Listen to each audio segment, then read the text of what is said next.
নমস্কার বন্ধুরা, কেমন আছো? আশা করছি ভীষণ ভালো আছো। পুরুলিয়াতে আজকে 3 নম্বর ব্লগ, তো মিনি ব্লগের 3 নম্বর পার্ট। তো আজকের আমরা গাড়ি করে আছি, তো আমরা আজকে যাব ময়ূর পাহাড়িতে। তো ময়ূর পাহাড়িতে যেতে যেতে গাড়িতে বসে বসে আমরা ভীষণ আনন্দ করছিলাম, গান চলছিল।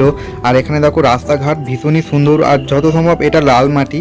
তো আমরা পাহাড়ের ওপরেও দেখছিলাম যে অনেক লাল মাটি আছে, পুরো লাল লাল ধুলো উঠছে, গাছের গোড়াতেও সব লাল লাল মাটি আছে। আর দূর থেকে দেখুন পাহাড়টা কি সুন্দর লাগছে, পাহাড়টা অপূর্ব সুন্দর লাগছে। আর পাহাড়ের পাশেই আছে মাঠ, তো এইটার জন্য আরও কিন্তু ভিউটা খুব সুন্দর লাগছে। জানি না পাহাড়ের উপরে গেলেও কত সুন্দর লাগবে।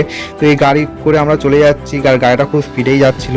আর আমরা দেখো পাহাড়ের উপরে কাছাকাছি অনেকটা চলে এসেছি। তো ওই রাস্তা দিয়ে হচ্ছে গাড়িগুলো বেঁকে বেঁকে উঠছিল। তো আমরাও এখানে এসে একটু ফটো মটো তুলে নিলাম, এখানে দাঁড়িয়েছিলাম। তো ময়ূর পাহাড়িতে এখান থেকে বেশি দূর না, তো আমরা এখন ময়ূর পাহাড়িতে চলে এসেছি। তো পাহাড়ের উপর থেকে কিন্তু নিচের ভিউটা অনেকটাই সুন্দর লাগছিল। এটা হচ্ছে হাফ রাস্তা অবধি আমরা উঠেছি, এর উপরেও কিন্তু অনেকটা উঁচু পাহাড় আছে। দেখো এই